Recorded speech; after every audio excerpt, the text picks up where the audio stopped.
Good evening प्यारे दोस्तों, कैसे हो सब। देखो बेटा, आज हम स्टार्ट करने जा रहे हैं। अपना टॉपिक है पैसिव वॉइस का। पैसिव वॉइस अपने एग्जाम के अकॉर्डिंग बड़ा ही इंपॉर्टेंट टॉपिक होता है।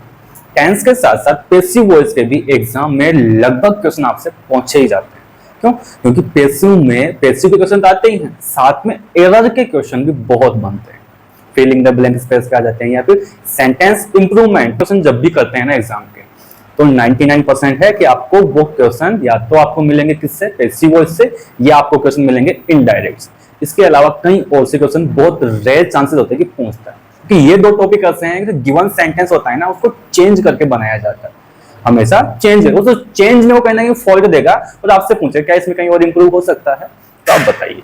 इसी के साथ एरर के क्वेश्चन भी इसमें बनते हैं। तो इन दोनों चीजों को अपने फोकस में रखते हुए हम अपने इस टॉपिक को पढ़ेंगे। और जैसा कि हम पहले से करते आए हैं कि हर टॉपिक को स्टार्ट करने से पहले हम उसका बेसिक जरूर जानेंगे। क्या जानेंगे? बेसिक। चलो स्टार्ट करते हैं अपने टॉपिक को बिना किसी देरी के। माफी चाहूंगा देरी के लिए और बीच में ब्रेक के लिए। एक्टिव से पैसिव क्या करना? एक्टिव से पैसिव बनाना। मैं एक सेंटेंस लिखता हूं। पहले सबसे पहले एक छोटा सा सेंटेंस लेंगे, उस सेंटेंस से चीजें समझने की कोशिश करेंगे कि एक्चुअल में बन क्या रही है। I have a pen। क्योंकि जो चीजें प्रैक्टिकली हम समझ पाते हैं ना, किसी भी चीज को प्रैक्टिकली जितना जल्दी समझ लेते हैं, थ्योरी में उतना जल्दी नहीं समझ पाएंगे। तो मैं इसका जब पैसिव बनाऊंगा, मैंने क्या कहा, मैं इसका पैसिव बनाऊंगा तो मैं क्या करूंगा, पेन को मैं आगे उठा के लाऊंगा। तो क्या बन जाएगा मेरा? A pen is had by me. ये इसका क्या बन गया? पैसिव। ये क्या है? पैसिव है। और ये ऊपर वाले से क्या बन गया? एक्टिव बन गया। एक्टिव से जब पैसिव मैंने बनाया, एक्टिव से जब पैसिव मैंने बनाया, तो मेरा पहला ही क्वेश्चन है, क्या आपने इस सेंटेंस का मीनिंग चेंज हुआ? क्या इस सेंटेंस का मीनिंग चेंज हुआ? पहला क्वेश्चन मेरा क्या बन गया? Does the meaning of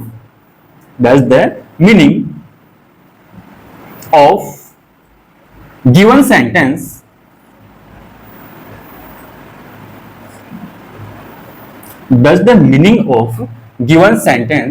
change?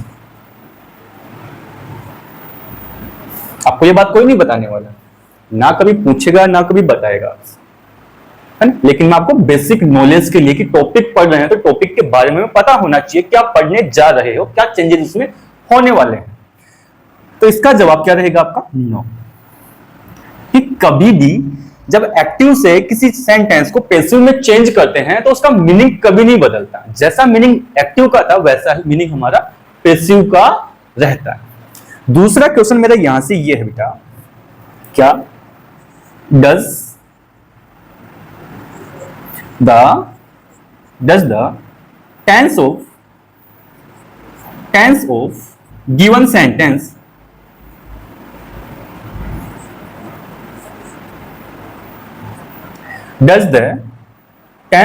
sentence change? क्या दिए गए सेंटेंस का टेंस चेंज होता है? तो इसमें भी आपका आंसर क्या रहने वाला है?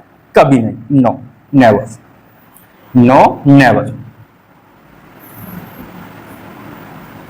कभी नहीं। ऐसा कभी भी नहीं होता कि एक्टिव से पैसिव में जब किसी सेंटेंस को चेंज किया जाता है तो उसका मीनिंग या फिर टेंस बदलता हो।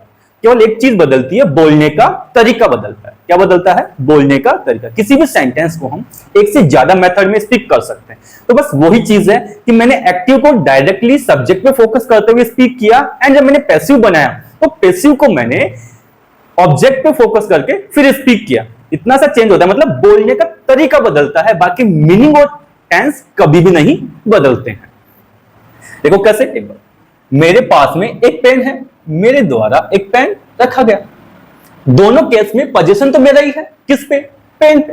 तो क्या उसका मीनिंग बदल रहा है? नहीं बदल रहा, बस बोलने का उसे तरीका बदल गया। Way of the speaking can change. बोलने का तरीका बदल सकता है लेकिन सेंटेंस का मीनिंग और टेंस कभी नहीं बदलेगा। देखो आगे, अब यहां जब मैंने एक्टिव से पैसिव बनाया, ये दोनों बातें आप लिख लो अपने पास में, मैं इसको रफ करूंगा क्योंकि आगे की कहानी पढ़ने वाला है। चलो मैं इसको रफ करूंगा।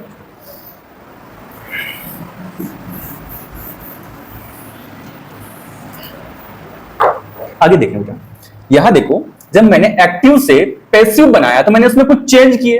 क्या चेंज किए देखो बेटा, तो मैं यहां पे लिखता हूं चेंज। और क्या क्या चेंज किए सर, इस ऑब्जेक्ट को आपने सब्जेक्ट बनाया है कि नहीं, तो सीधा मैं यहां पे लिख लूंगा क्या, ऑब्जेक्ट चेंज हुआ किसमें, सब्जेक्ट में। मैं कुछ नहीं कर रहा, जो सेंटेंस में लिखा मैंने उसी को मैं यहां फॉर्मेट बनाने जा रहा हूं। ऑब्जेक्ट को सब्जेक्ट में चेंज किया, सब्जेक्ट को ऑब्जेक्ट में चेंज किया, तो लो जी सब्जेक्ट चेंज हुआ किसमें, ऑब्जेक्ट में। यहां पे बी वर्ब यूज किया आपने, तो मैं यहां पे लिख लूंगा क्या, यूज ऑफ बी वर्ब, है कि नहीं। बाई का यूज किया आपने, तो लो यूज ऑफ बाई। यहां पे फर्स्ट फॉर्म को थर्ड फॉर्म में चेंज किया, तो use, always use third form of verb. अब टीचर आपको रटा देता है, लिख ले बेटा, ये ले पैसिव, ऑब्जेक्ट को सब्जेक्ट बनाएंगे, सब्जेक्ट को ऑब्जेक्ट बनाएंगे। अरे क्यों बनाएंगे, कैसे बना रहे हैं वो तो पढ़ ले पहले, है सिंपल सी कहानी है भाई, तू पैसिव बना रहा है तो ये देख। अब ऐसा क्यों होता है, इसका रीजन समझ पहले कि आपने ऑब्जेक्ट को सब्जेक्ट में चेंज किया, क्यों किया भाई, क्या रीजन था इसको बदलने का। अरे सर बोलने का तरीका बदलना था सेंटेंस को। ये जो आपका एक्टिव सेंटेंस है, इस एक्टिव सेंटेंस में जो फोकस ना, फोकस एक्टिव सेंटेंस में फोकस होता है सब्जेक्ट पे, फोकस ऑन सब्जेक्ट। क्यों, क्योंकि काम को करने वाला सेंटेंस के सब्जेक्ट के रूप में बैठा है, इसीलिए सब्जेक्ट पे फोकस रहेगा। लेकिन आपका जब भी पैसिव बनाओगे तो पैसिव में जो फोकस होता है आपका, फोकस ऑन ऑब्जेक्ट। क्यों, ऐसा क्यों, अरे भाई काम को करने वाला यहां ऑब्जेक्ट बन के बैठ गया, जो ये एक्शन कर रहा था या जिसके बारे में बात बोली गई है वो कैंडिडेट यहां ऑब्जेक्ट बन के बैठ गया, तो फोकस ऑब्जेक्ट पे आ गया। जो इस एक्टिविटी को कर रहा था वो इसके सब्जेक्ट में बैठा था, तो फोकस सब्जेक्ट पे बन गया। इसमें और क्या, सेंटेंस को कुछ किया। अब ये जब अपना फोकस था, जब हमने ऑब्जेक्ट पे ट्रांसफर किया, फोकस को जब हमने ऑब्जेक्ट पे ट्रांसफर किया, उसकी वजह से एक्टिविटी हो रही है। अब उसी के अकॉर्डिंग यहां पे अपन बी वर्ब यूज करेंगे, बाई का यूज करेंगे, वर्ब की थर्ड फॉर्म लगाएंगे, ये चीजें करेंगे। सिंपल सी कहानी है, बड़ी आसान बात है। अब यहां एक वर्ड अपना निकल के आ गया, क्या, बी वर्ब। मैंने आपको जब टेंस का बेसिक पढ़ाया था उस वक्त मैंने आपको ये बताई भी थी, बी वर्ब को एक्सप्लेन किया था। यहां वापस से उसकी जरूरत पड़ रही है, तो एक बार वापस से मैं थोड़ा सा एक्सप्लेन कर रहा हूं इसको। कैसे याद करो, मैंने कुछ बताया था, form of the verb, base form, फिर ये first form, second form, third form, singular और कॉन्टिन्यूअस फॉर्म। ये बताई थी मैंने आपको, ये पूरी बातें एक्सप्लेन की थी मैंने उस टाइम पे आपको, तो यहां ज्यादा टाइम नहीं लूंगा, डायरेक्ट बताऊंगा। बेस फॉर्म होती है कौन सी, अपनी बी। बी की फर्स्ट फॉर्म क्या होती है, इज, एम और आर। फिर यहां बात करूं तो सेकेंड फॉर्म क्या होती है, वॉज और वर। थर्ड फॉर्म क्या होती है, बीन होती है, दूल्हे राजा को बुलाएंगे यहां पे आज। और सिंगुलर फॉर्म इज होती है और कॉन्टिन्यूअस फॉर्म बीइंग होती है। बन गए। अब बी का कहां यूज करोगे, अरे जब मॉडल बनाओगे, क्या बनाओगे, मॉडल। किसको बनाओगे, तुम में से कोई एक बनेगा, आगे चल के मॉडल भी बनेगा। तो जब बेस फॉर्म कौन सी, बी, बी का यूज करेंगे कब, जब मॉडल सेंटेंसेस का पैसिव बनाओगे तो आप बी वर्ब यूज करोगे। इजेमार कहां यूज करोगे, अरे जब प्रेजेंट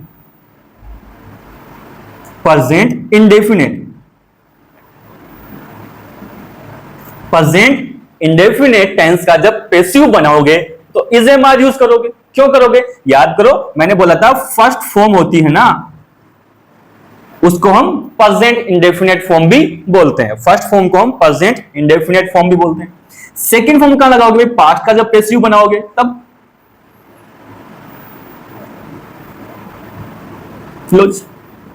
सेकंड फॉर्म का यूज कहां करोगे?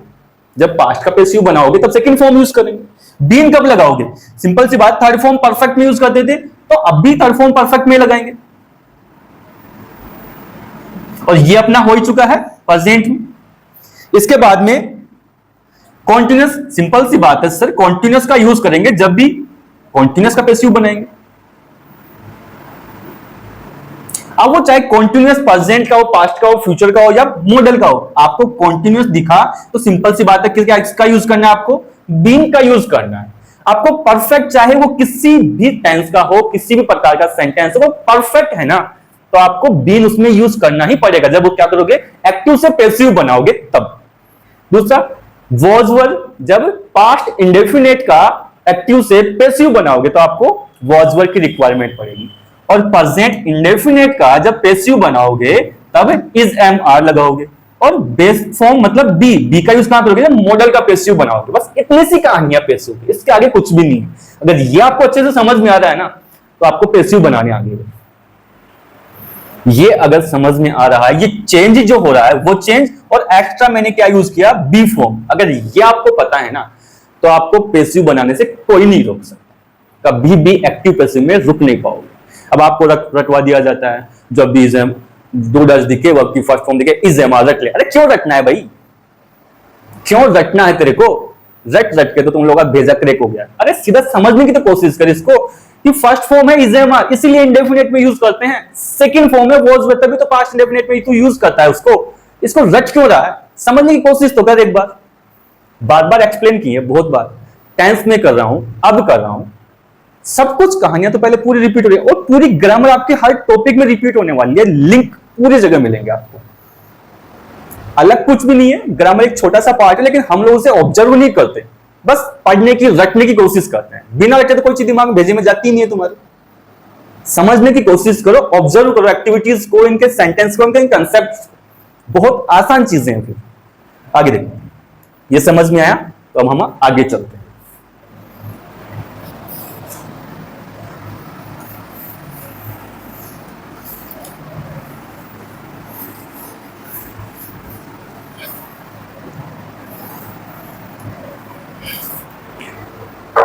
अब ये चीज मैंने आपको एक्सप्लेन की, तो मैंने इसके पार्ट जब एक्टिव पैसिव स्टार्ट किया तो मैंने दो क्वेश्चन लिखे, क्या टेंस बदलता है, क्या मीनिंग बदलता है। तो मीनिंग का तो मैंने आपको एक्सप्लेन कर दिया। तो दूसरी बात हो गई, क्या टेंस इसका बदलता है। तो उस चीज को मैं एक्सप्लेन करता हूं, पर उससे पहले मैंने बी वर्ब बताया। वजह ये थी कि बी वर्ब की हेल्प से तो टेंस हम जिंदा रखते हैं किसी सेंटेंस। क्या बी वर्ब को किस हेल्प से ही तो हम सेंटेंस में टेंस को अवेलेबल करवाते हैं कि देख तेरा टेंस यहां पे बरकरार है। देख कैसे मेरे दोस्त, मैंने कहा I buy a new car.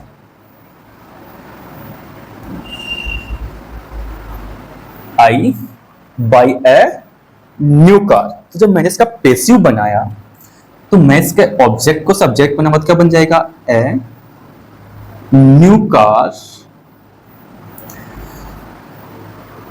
ये बेटा वर्ब की फर्स्ट फॉर्म है और वर्ब की फर्स्ट फॉर्म प्रेजेंट इंडेफिनेट में आती है। कहां आती है? प्रेजेंट इंडेफिनेट में आती है। हम वर्ब की तो थर्ड फॉर्म लगाते हैं, तो इसको तो मैंने क्या कर दिया? थर्ड फॉर्म में चेंज कर दिया। क्या हो जाएगा? बोट हो जाएगा। क्या हो जाएगा? Boat by me. सब्जेक्ट को ऑब्जेक्ट बना दिया। लेकिन सर ये तो हो गया आपका पैसिव, वर्ब की थर्ड फॉर्म बाई और आपका ऑब्जेक्ट, ये न्यू ऑब्जेक्ट है ना बेटा। अब एक बात बताओ मुझे, ये तो क्या है? आपका पैसिव है। सर ये सब्जेक्ट, लेकिन सर अगर ये पैसिव है तो ये तो प्रेजेंट इंडेफिनेट था।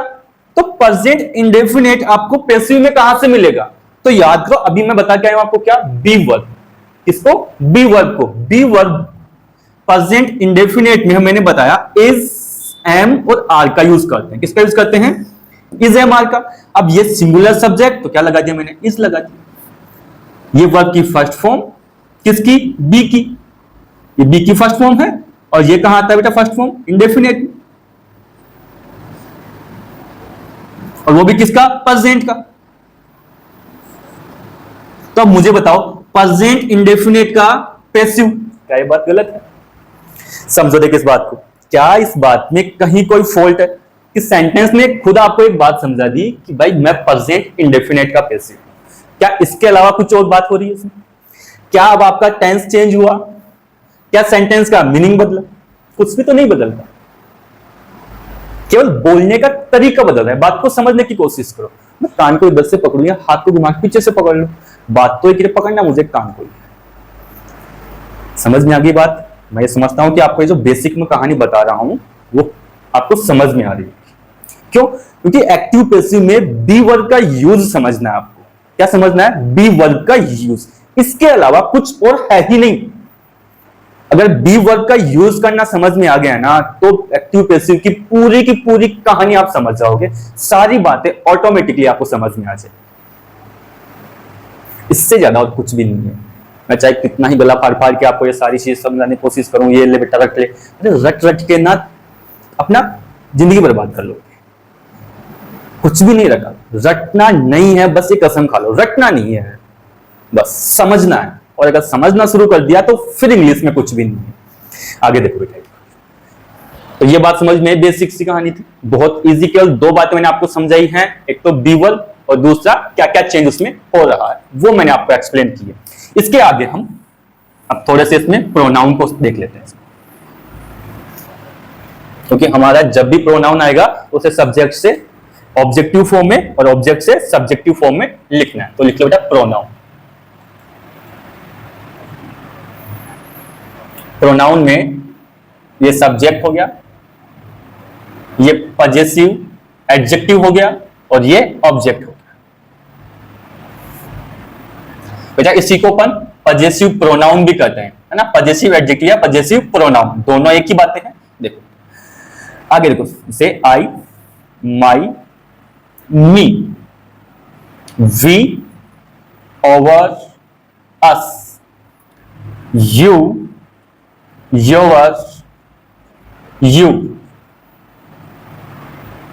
सी, her, her, he, his, him, they, their, them, it, its और it, you, your, you, और किसी का नाम आए तो नेम, नेम और नेम। नेम नेम मतलब नाम का कभी कोई चेंज नहीं होता है, नाम का पजेसिव भी ये रहता है और नाम इसका ऑब्जेक्टिव फॉर्म भी नाम ही रहता है। अब अगर ऑब्जेक्ट मी हो तो उसका सब्जेक्ट क्या बन जाएगा, आई। अगर सब्जेक्ट वी है तो ऑब्जेक्ट क्या बन जाएगा, अस।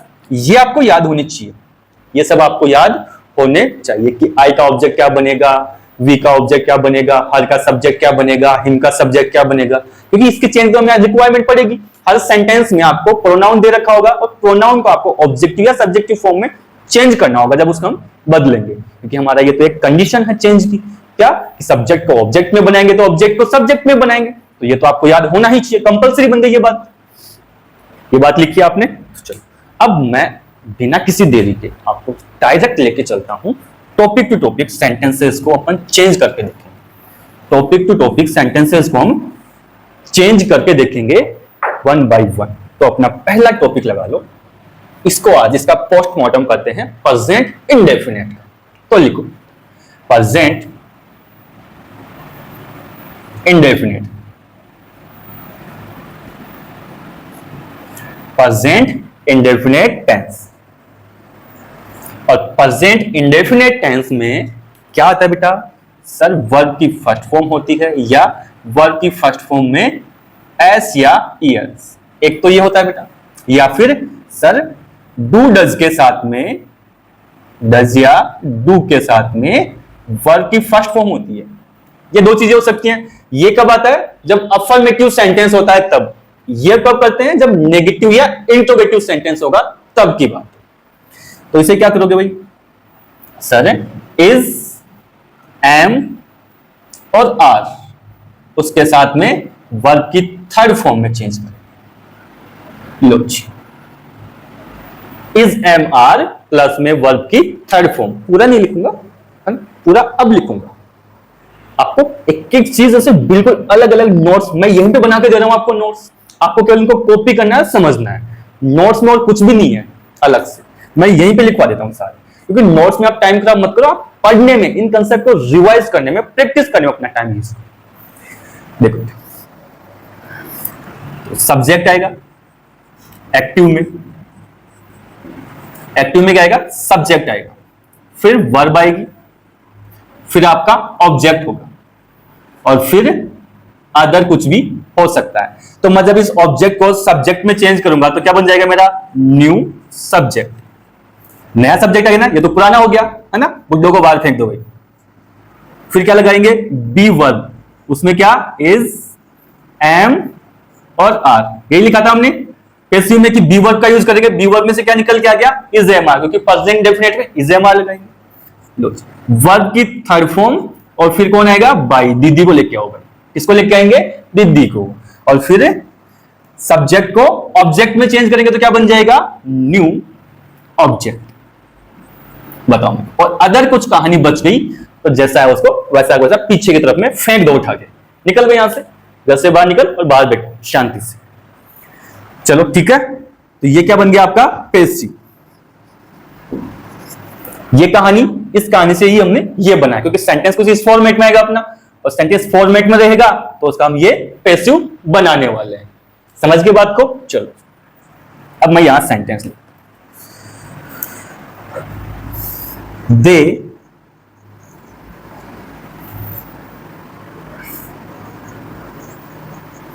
Play chess, they play chess. लो जी, विथ मी कर लो, विथ मी कर, ताकि तुम्हें पूरा कंप्लीट सेंटेंस समझ में आ जाए। तो ये तो क्या है आपका? Active sentence. क्या है? Active sentence. तो एक्टिव में क्या है? ये वर्ब की फर्स्ट फॉर्म, तो किसको दिखा दी है? प्रेजेंट इंडेफिनेट दिखा रही है, कोई बात नहीं। ये वर्ब के जस्ट बाद में क्या मिलेगा आपको? ऑब्जेक्ट मिलेगा। तो ऑब्जेक्ट को सब्जेक्ट में चेंज करोगे, क्या बन जाएगा? चेस। ओके, सिंगुलर है तो बी वर्ब का मींस क्या लगाओगे? इज। वर्ब की थर्ड फॉर्म प्लेड। ठीक है, फिर क्या लिखेंगे? सब्जेक्ट को ऑब्जेक्ट बनाएंगे, उससे पहले बाई लगाया और क्या बन गया? देन।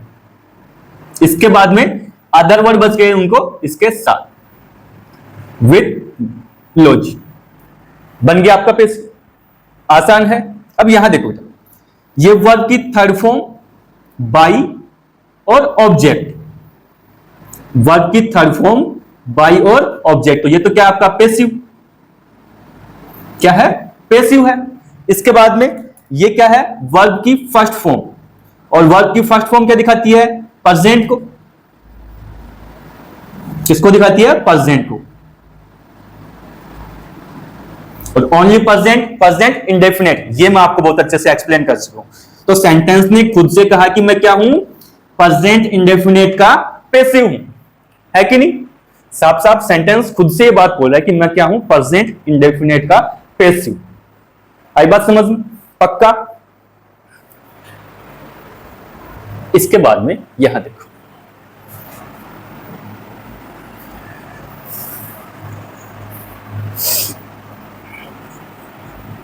दे रीड, नेगेटिव बनाएंगे इसका, they do not read this book, they do not read this book. तो ये दिस बुक बेटा क्या बन गया आपका? ऑब्जेक्ट। इसको सेंटेंस के पहले ले आओगे तो क्या बन जाएगा? दिस बुक बेटा सिंगुलर है तो क्या आ जाएगा इज, नेगेटिव है तो नॉट, रीड की थर्ड फॉर्म रीड ही होती है, बाई देम।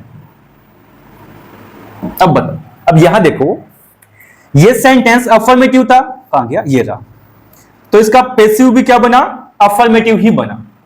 ये सेंटेंस नेगेटिव है तो पैसिव कैसा बन रहा है, नेगेटिव ही बन रहा है। तो एक बात ये भी समझ में आती है कि एक्टिव सेंटेंस अगर अफर्मेटिव है तो अफर्मेटिव उसका पैसिव बनेगा, एक्टिव सेंटेंस अगर नेगेटिव है तो उसका पैसिव भी नेगेटिव बनेगा, एक्टिव सेंटेंस अगर इंट्रोगेटिव है तो उसका पैसिव भी इंट्रोगेटिव ही बनेगा। आगे देखो, तो मैं यहां पे एक और सेंटेंस लिखूं तो do they read this book, और ये आपका इंट्रोगेटिव सेंटेंस बन गया। तो सिंपल सी कहानी है क्या, दिस बुक को हम क्या करेंगे, सेंटेंस के पहले लिखेंगे, पहले लिखोगे तो ये लो दिस बुक, ये क्या है, सिंगुलर है तो सिंगुलर के अकॉर्डिंग यहां पे क्या आ जाएगा, इज। इंट्रोगेटिव सेंटेंस का पैसिव इंट्रोगेटिव, तो is this book read by them. बताओ आसान है कि नहीं, बहुत ज्यादा आसान है ना।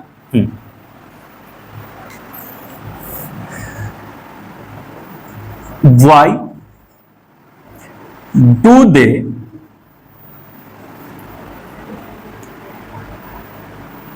read this book?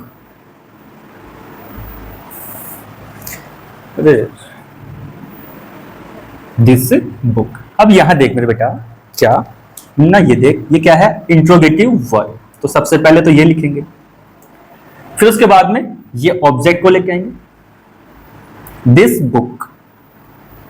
अब ये क्या है, सिंगुलर है तो यहां पे सिंगुलर ही वर्ब लगाएंगे, और फिर ये रीड बाय देम। एक बार वापस से पूरी कहानी को देखना, बिल्कुल डिटेल में वापस से पूरी कहानी को देखना। रेड मार्कर ले लेता हूं ताकि दिखे। यहां देख, ये क्या था बेटा, अफर्मेटिव था ना, तो ये देख अफर्मेटिव मैंने क्या बनाया, पैसिव बनाया। यहां देख बेटा, ये क्या था, नेगेटिव था ना, तो मैंने देख नेगेटिव पैसिव बनाया। ये हेल्पिंग वर्ब से बना हुआ इंट्रोगेटिव सेंटेंस था ना, तो मैंने हेल्पिंग वर्ब से बनाया हुआ इंट्रोगेटिव ही पैसिव बनाया। ये WH वर्ड से बना हुआ इंट्रोगेटिव सेंटेंस था ना, तो यहां देख मैंने WH वर्ड से बनाया हुआ इंट्रोगेटिव सेंटेंस ही वापस से तैयार किया। अगर WH वर्ड सेंटेंस के शुरू में है तो मेरा WH वर्ड मैंने यहीं पे लगा दिया। अगर हेल्पिंग वर्ब से बना हुआ इंट्रोगेटिव सेंटेंस है तो मैंने हेल्पिंग वर्ब सेंटेंस के शुरुआत में लिख दी। अब इस बात को देखो अच्छे से, शांति से, बिल्कुल माइंड को एकदम फोकस करके इस बात को देख बेटा, क्या ये चीजें कहीं और मिलेंगी तेरे को? क्या इतना अच्छे से तू समझ पाएगा? ये प्रेजेंट इंडेफिनिट अपना इतना सही है, चार बातें हैं एकदम मस्त, बहुत आसान। ये दोनों फॉर्मेट याद रखने हैं आपको। ये वाली कहानी इसमें चेंज होगी, वर्ब की फर्स्ट फॉर्म के साथ एस या एस, याद करो, रिपीट करो मेरे साथ में। वर्ब की फर्स्ट फॉर्म या वर्ब की फर्स्ट फॉर्म में एस या एस, या फिर डू डज के साथ फर्स्ट फॉर्म, इसको चेंज करेंगे हम इज एम आर के साथ में थर्ड फॉर्म में।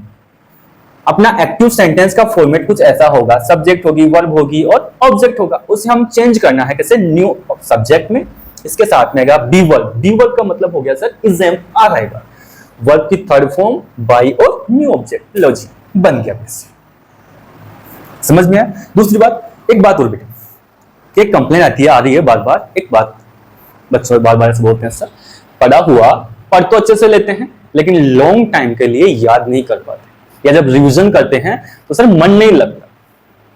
तो एक सिंपल सी कहानी है, जब टीचर्स के पास पढ़ते हो आप, चाहे वो मैथ पढ़ रहे हो ऐसे, या फिर जीएस जीके जीएस पढ़ रहे हो, या फिर कोई अदर सब्जेक्ट पढ़ रहे हो, इंग्लिश पढ़ रहे हो, रीजनिंग पढ़ा आपने, तो टीचर के पास जब पढ़ते हो तो अच्छे से समझ में भी आता है और याद भी होता है। क्यों होता है? क्योंकि सामने आपको वो एक्सप्लेन कर रहा होता है कैंडिडेट। तो सिंपल सा आप भी उसी टेक्निक को, उसी फॉर्मेट को, उसी वे को याद करो कि यार जब टीचर हमें समझाता है तो हमें आसान से समझ में आता है। तो जब पढ़ने बैठते हो तो रटने मत बैठो, उसे खुद को समझाओ, वो चीजें एक्सप्लेन करो किसको, खुद को, अपने आप में एक्सप्लेन करो, बैठ जाओ, लिख के बैठ गए, मैं खुद से पढ़ रहा हूँ, जिससे मैंने पढ़ा एक्टिव पैसिव क्या होता है। अरे हाँ यार, इसमें एक्टिव पैसिव में होता क्या है, मीनिंग नहीं बदलता, टेंस नहीं बदलता, आसान हो जाएंगी चीजें। फिर जब प्रेजेंट इंडेफिनिट का पैसिव बनाते हैं तो सुन मेरी बात यार, पैसिव बनाएंगे ना तो पैसिव के लिए हमें प्रेजेंट इंडेफिनिट वर्ब की फर्स्ट फॉर्म आती है, उसमें फर्स्ट फॉर्म में एस या ईएस होता है ना, उसको हम चेंज करते हैं इज एमर के साथ में थर्ड फॉर्म में। अरे यार आसान सी बात है। अगर देख मैं तेरे को सेंटेंस में समझाता हूँ, ऐसे चीजों को खुद से बदलने की कोशिश करो, प्रैक्टिस का तरीका बदलो, क्योंकि हार्ड वर्किंग के साथ साथ स्मार्ट वर्क भी करोगे ना तब आपको सक्सेस मिलेगी, वरना यूं ही पड़े रहोगे, कुछ भली होने वाली नहीं है और ऐसे जिंदगी निकल जाएगी। तो आप इस क्लास को आज रिवाइज कीजिए, अच्छे से पढ़िए, और अगर लेक्चर आपको अच्छा लगता है तो लाइक, कमेंट और शेयर करना बिल्कुल भी ना भूलिए। अपने दोस्तों को बताओ, सबको बताओ, सबको अच्छा कंटेंट मिलना चाहिए। ठीक है, तो बाय।